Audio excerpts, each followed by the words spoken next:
वैवाहिक बलात्कार विवाह के भीतर बिना सहमति के यौन संबंध बनाने के किसी भी कृत्य को शामिल करता है। इस बात पर जोर देना जरूरी है कि सहमति शारीरिक हिंसा की मौजूदगी नहीं निर्णायक कारक है, जबकि आधुनिक कानूनी और नैतिक ढांचे वैवाहिक बलात्कार को यौन हिंसा के एक रूप में पहचानते हैं। वैवाहिक संभोग को वैवाहिक अधिकार के रूप में ऐतिहासिक धारणा को स्वीकार करते हैं, चल रहे कानूनी और सामाजिक सुधारों के संदर्भ प्रदान करता है। भारत में वैवाहिक बलात्कार को अपराध घोषित करना क्यों महत्वपूर्ण है? राष्ट्रीय परिवार स्वास्थ्य सर्वेक्षण के तीसरे 2005 से 2006 और चौथे 2015 से 16 के दौर के अनुमानों से पता चला है कि महिलाओं के खिलाफ अंतरंग साथी हिंसा का प्रतिशत देश के विभिन्न राज्यों में 3 से 43% के बीच है। 2019-20 में आयोजित सर्वेक्षण के 5वें दौर में पता चला कि भारत में 18 से 49 वर्ष की आयु की 3 में से 1 महिला पति पर हिंसा का अनुभव करने वाली महिलाओं में कम से कम 5 से 6% महिला यौन हिंसा की रिपोर्ट करती हैं। वैवाहिक बलात्कार से संबंधित प्रमुख कानूनी प्रावधान आईपीसी की धारा 375 में सहमति की 7 धाराएं सूचीबद्ध हैं, जो यह दूषित हो जाए तो पुरुषों द्वारा किए गए बलात्कार को अपराध माना जाएगा।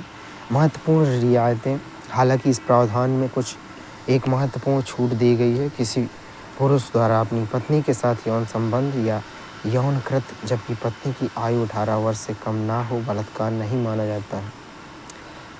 वैवाहिक बलात्कार के 2 आधार हैं।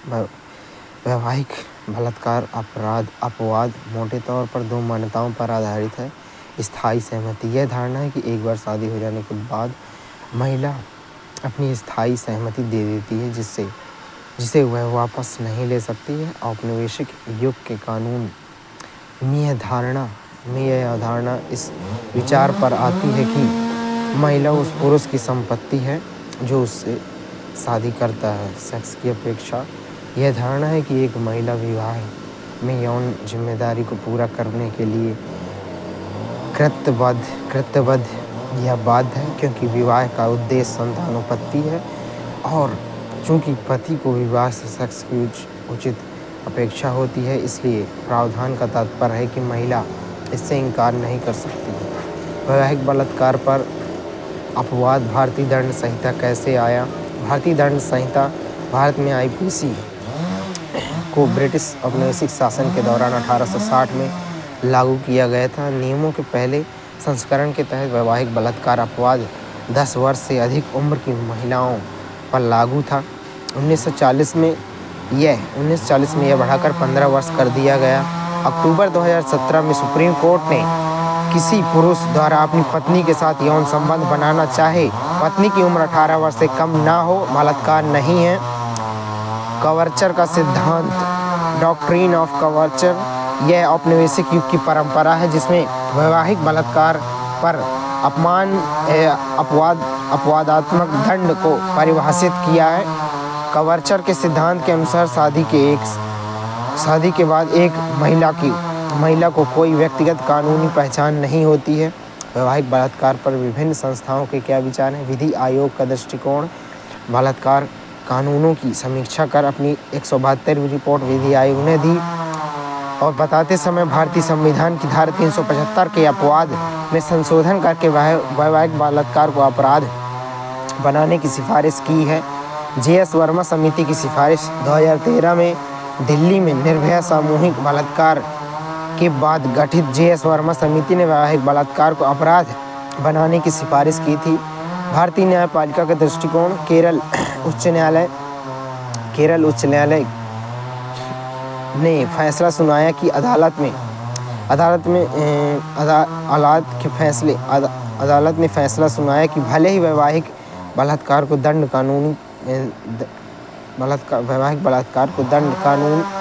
कानूनों के तहत मान्यता नहीं दी गई है, लेकिन यह तलाक के लिए एक उचित आधार के रूप में कार्य कर सकता है।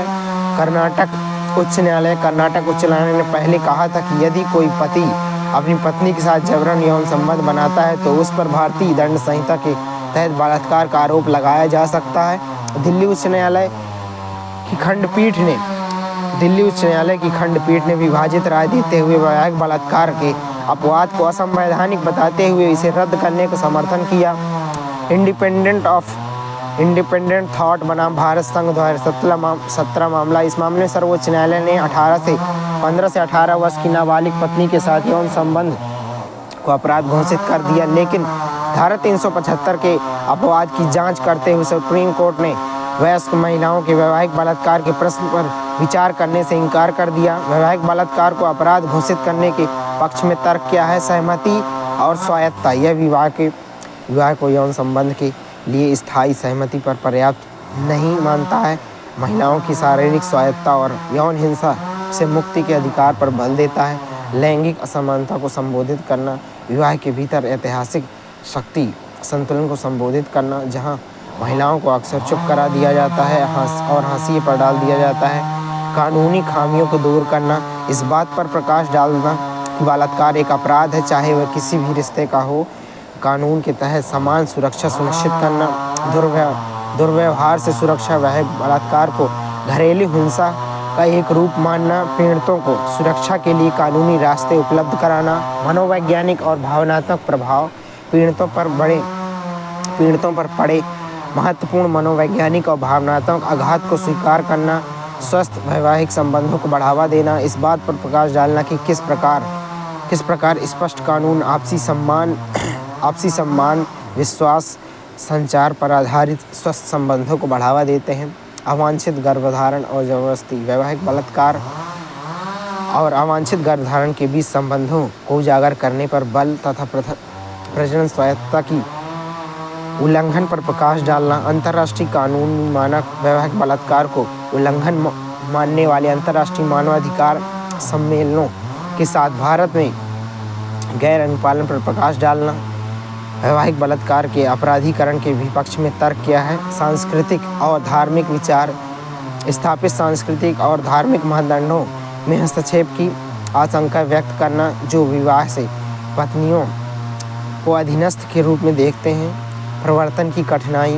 विवाह के भीतर गैर सहमति वाले यौन संबंधों को साबित करने की चुनौती की ओर, विशेष रूप से साक्ष्य और गवाह की गवाही के संबंध में इशारा करते हैं। पारिवारिक मूल्यों का क्षरण। इस बात पर चिंता व्यक्त की गई है कि अपराधीकरण पारंपरिक पारिवारिक संरचनाओं को कमजोर कर सकता है और विवाह की पवित्रता को बाधित कर सकता है। झूठे आरोपों की धारणा, बदला लेने या कानूनी विवादों से लाभ प्राप्त करने जैसे दुर्भावनापूर्ण उद्देश्यों के लिए कानून के संभावित दुरुपयोग के बारे में चिंता जताई जाती है। गोपनीयता और अतिक्रमण। यह तर्क दिया जाता है कि ऐसे कानूनों से विवाहित जीवन के निजी क्षेत्र में राज्य का अत्यधिक हस्तक्षेप हो सकता है। कानूनी दुरुपयोग की संभावना। यह आशंका व्यक्त की गई है कि विवादास्पद तलाक या अलगाववाद के मामले में कानून का दुरुपयोग किया जा सकता है। आगे की राह क्या है? सहमति को स्पष्ट करना। वैवाहिक स्थिति पर ध्यान दिए बिना सूचित और प्रतिसंहरणीय सहमति पर जोर देना। चिकित्सा देखभाल और सहायता में सुधार। फॉरेंसिक साक्ष्य संग्रहण और आघात परामर्श सहित सुलभ और पीड़ित केंद्रित चिकित्सा सेवाएं सुनिश्चित करना। पीड़ितों को सशक्त बनाना। रिपोर्टिंग को प्रोत्साहित करने और कानूनी प्रणाली में मार्गदर्शन के लिए सुलभ कानूनी सहायता और सहयोग नेटवर्क प्रदान करना। स्वामित्व प्रतिमान को चुनौती देना। भारतीय दंड संहिता से वैवाहिक बलात्कार के अपवाद को समाप्त करना ताकि पत्नी को पति की संपत्ति मांगने की हानिकारक धारणा को समाप्त किया जा सके तथा विवाह के भीतर सम्मान और व्यक्तिगत स्वायत्तता को बढ़ावा दिया जा सके। महिलाओं के खिलाफ अपराध। महिलाओं के खिलाफ साइबर अपराध जिसे तकनीक से जुड़ी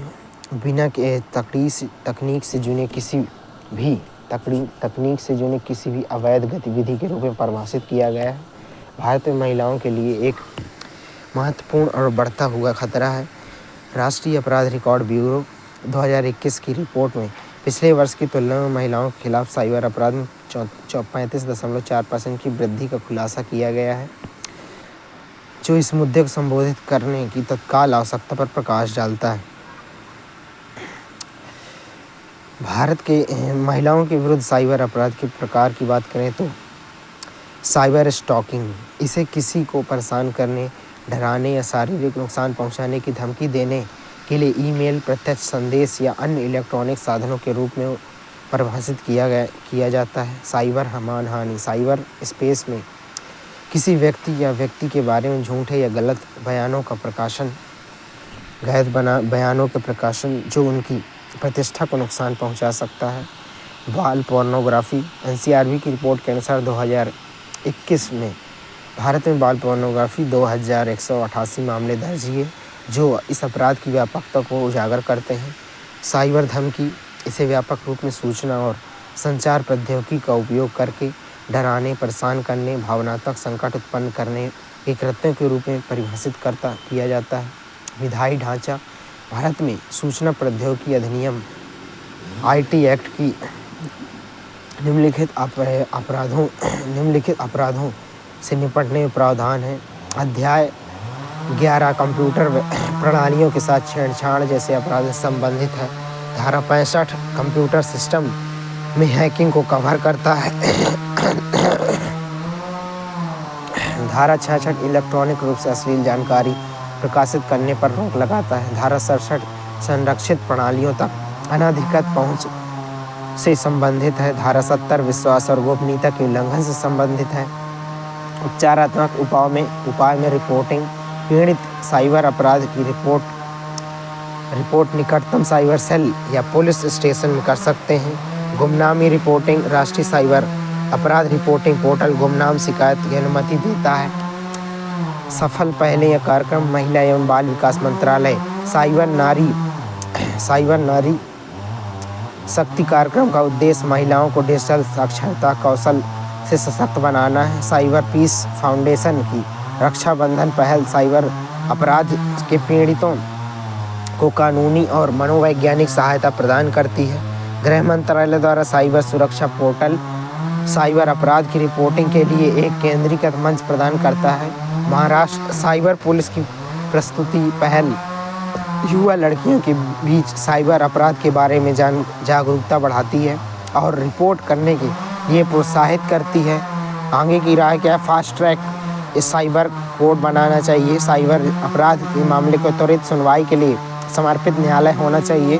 पुलिसिंग को मजबूत करना, डिजिटल फॉरेंसिक और साइबर जांच में कानूनी प्रवर्तनों को प्रशिक्षित करना, राष्ट्रव्यापी जागरूकता, साइबर सुरक्षा रिपोर्टिंग टूल और कानूनी अपराधों पर बड़े पैमाने पर अभियान शुरू करना, महिलाओं के लिए डिजिटल साक्षरता, महिलाओं को डिजिटल स्पेस में सुरक्षित रूप से नेविगेट करने में मदद करने के लिए प्रशिक्षण प्रदान करना, स्टेम में महिलाएं, विज्ञान और प्रौद्योगिकी विभाग और IBM इंडिया छात्रों के बीच स्टेम शिक्षा को बढ़ावा देने के लिए मिलकर काम कर रहे हैं, जिसमें युवा महिलाओं को सशक्त बनाने के लिए विशेष ध्यान दिया जा रहा है। हालांकि कुछ प्रगति के बावजूद भारत में स्टेम शोध करियर में महिलाओं की भागीदारी के मामले में अभी भी काफ़ी अंतर है।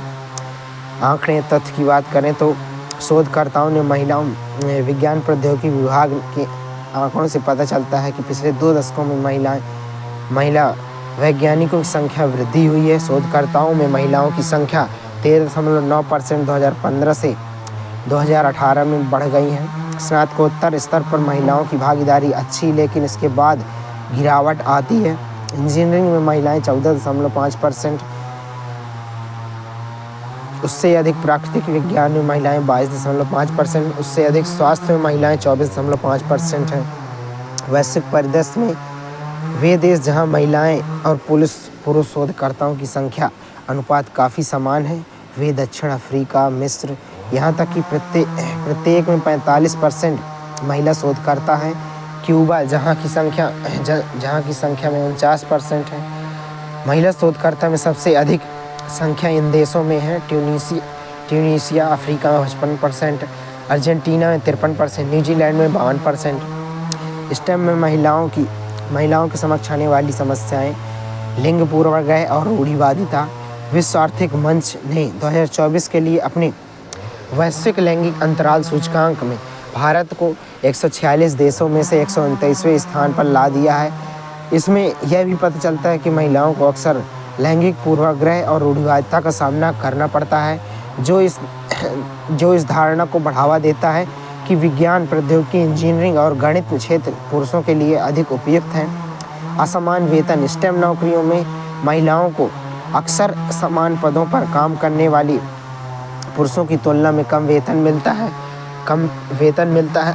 यह कई कारकों के कारण होता है। इससे यह तथ्य भी शामिल होता है कि स्टेम क्षेत्रों में महिलाओं को कम वेतन वाले व्यवसाय में काम करने की संभावना अधिक होती है। उन्हें नेतृत्व के पदों पर पदोन्नति किए जाने की संभावना कम होती है।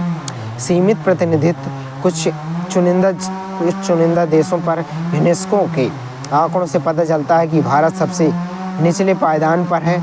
यहाँ स्टेम क्षेत्रों में काम करने वाले केवल 14% महिला शोधकर्ता हैं। प्रतिनिधित्व की यह कमी स्टेम में इच्छुक महिलाओं के लिए अलगाव, सीमित सलाह के अवसरों और रोल मॉडल की कमी की भावना पैदा कर सकती है। सामाजिक और सांस्कृतिक अपेक्षाएं, पारंपरिक सामाजिक और सांस्कृतिक मानदंड अक्सर महिलाओं पर स्टेम में कैरियर बनाने की तुलना में परिवार और देखभाल की जिम्मेदारी को प्राथमिकता देने का दबाव डालते हैं। ये अपेक्षाएं महिलाओं के लिए कार्य जीवन संतुलन और करियर की उन्नति के मामले में बाधाएं पैदा कर सकती हैं। सहायक वातावरण का अभाव, भेदभाव, उत्पीड़न, सहायक कार्य वातावरण की कमी महिलाओं को स्टेम करियर में आगे बढ़ने और सफल होने से हतोत्साहित कर सकती है। समावेशी नीतियाँ, लिंग संवेदनशील कार्यस्थलों और सुरक्षित स्थलों की अनुपस्थिति स्टेम में महिलाओं के लिए सततपूर्ण वातावरण में योगदान कर सकती हैं। स्टेम में महिलाओं की भागीदारी को बढ़ावा देने के लिए सरकारी उपाय क्या हैं? इंजीनियरिंग, विज्ञान, प्रौद्योगिकी में महिलाएं, विज्ञान, प्रौद्योगिकी, नवाचार, पारिस्थितिकी तंत्र में योगदान करने के लिए महिलाओं को सशक्त बनाने हेतु नई स्टेम पहल, विज्ञान ज्योति, विज्ञान प्रौद्योगिकी विभाग द्वारा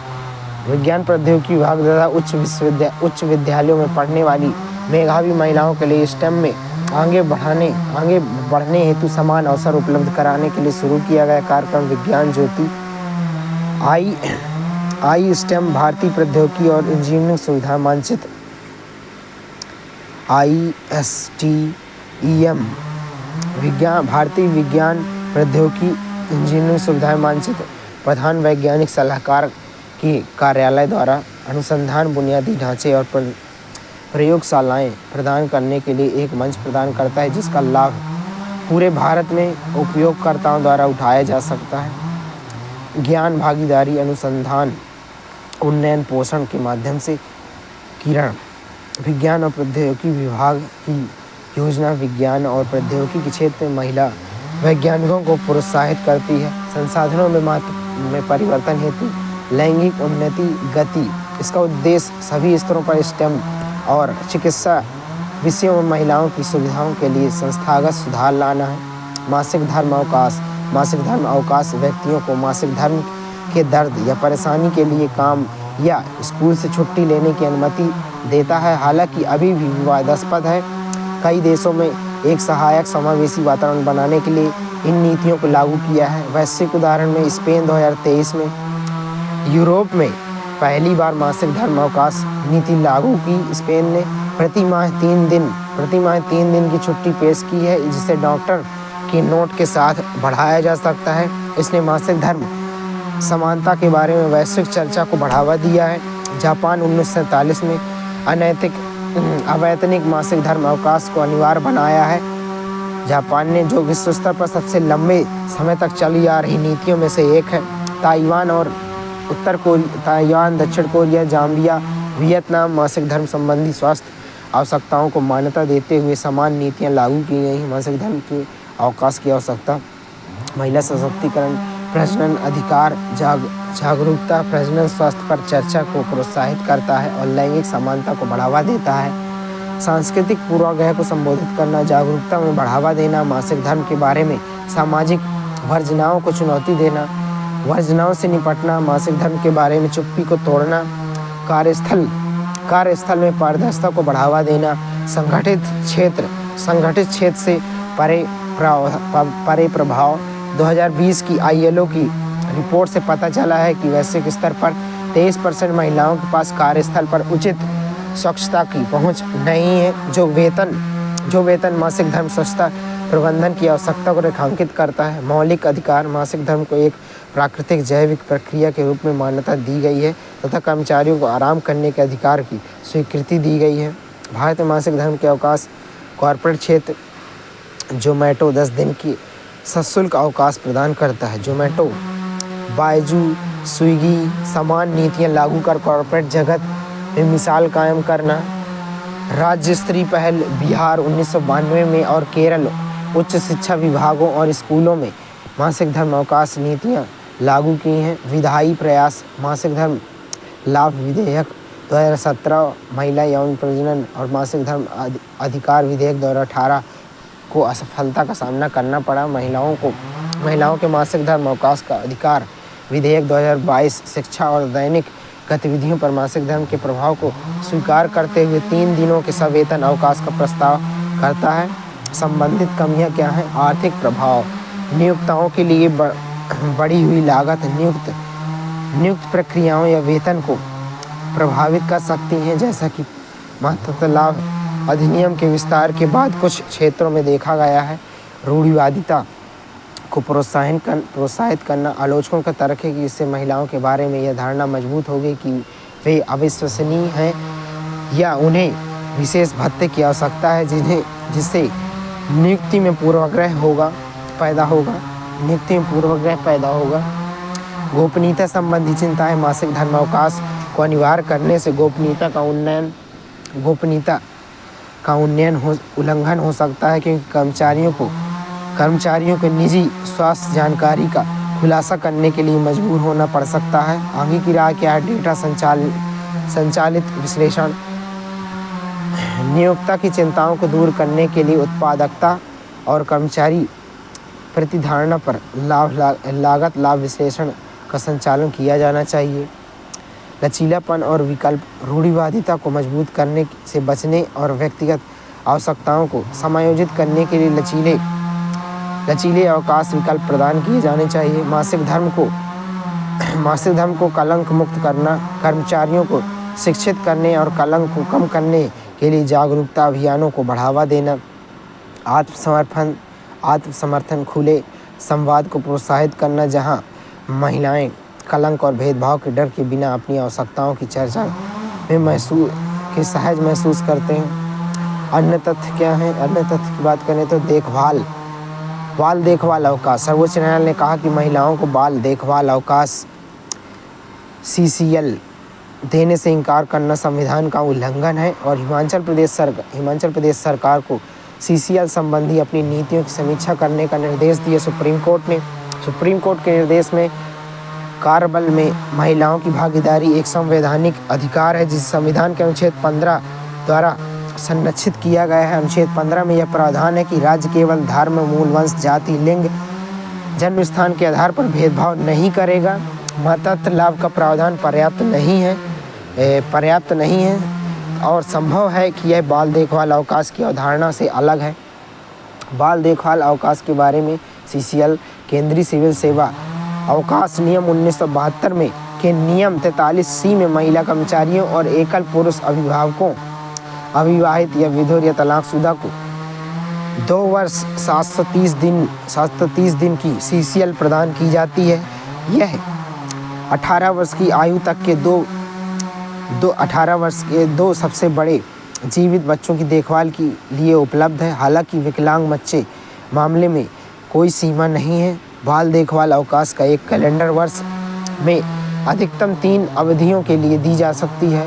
अपवाद की बात करें तो एक अकेली महिला सरकारी कर्मचारी को एक कैलेंडर वर्ष में अधिकतम 6 अवकाश के लिए अनुमति दी जाती है। हिमाचल प्रदेश सरकार ने बाल देखभाल अवकाश में इन प्रावधानों को नहीं अपनाया है। अवलोकन भारत में युवा महिलाओं को में आत्महत्या की बढ़ती प्रवृत्ति। भारत में युवा महिलाओं विशेषकर 15 से 29 वर्ष की आयु महिलाओं में आत्महत्या मृत्यु का एक प्रमुख कारण उभरी है। यह चिंताजनक प्रवृत्ति सामाजिक, सांस्कृतिक, मनोवैज्ञानिक कारकों के जटिल अंतर संबंध को दर्शाती है जो देश में युवा महिलाओं को विशिष्ट रूप से प्रभावित करती है। प्रमुख कारण की बात करें तो युवा महिलाओं में आत्महत्या की बढ़ती दर 2021 में 13,000 महिलाएं ने आत्महत्या की जो 15 से 29 वर्ष की थीं। भारत में सभी आत्महत्याएं 27.4%, सभी आत्महत्याओं का 27.4% है जो 2020 की NCRB की रिपोर्ट में 2.6% की वृद्धि दर्शाता है। मानसिक स्वास्थ्य चुनौतियों और अपवाद। महिलाओं के अवसाद अधिक प्रचलित हैं, विशेष रूप से शहरी क्षेत्रों में। निराशा आत्महत्या विचारों को जन्म देती हैं। राष्ट्रीय मानसिक स्वास्थ्य सर्वेक्षण 2015-16 के अनुसार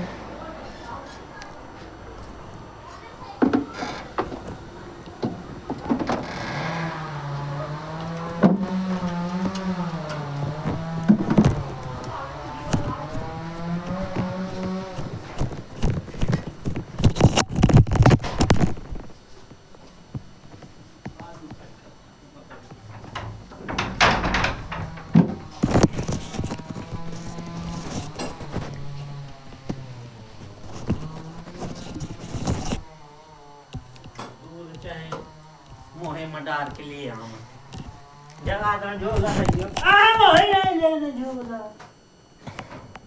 अब पैकेट दिया है। शैक्षिक दबाव का प्रभाव। शैक्षिक तनाव और माता पिता की अपेक्षाएं चिंता और अवसाद में योगदान करती हैं। जैसे कि 2019 में 17 वर्ष की लड़की के मामले में देखा गया जिसमें शैक्षिक दबाव के कारण आत्महत्या कर ली थी।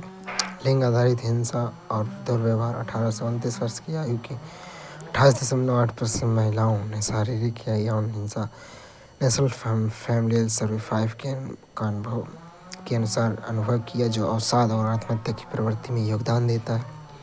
मानसिक स्वास्थ्य सेवाओं तक सीमित पहुंच। भारत में हर 1 लाख लोगों पर एक मनोचिकित्सक है। खास तौर पर ग्रामीण इलाकों में पहुंच सीमित है जिससे मानसिक स्वास्थ्य संबंधी समस्याओं का इलाज नहीं हो पाता है और आत्महत्या का जोखिम बढ़ जाता है।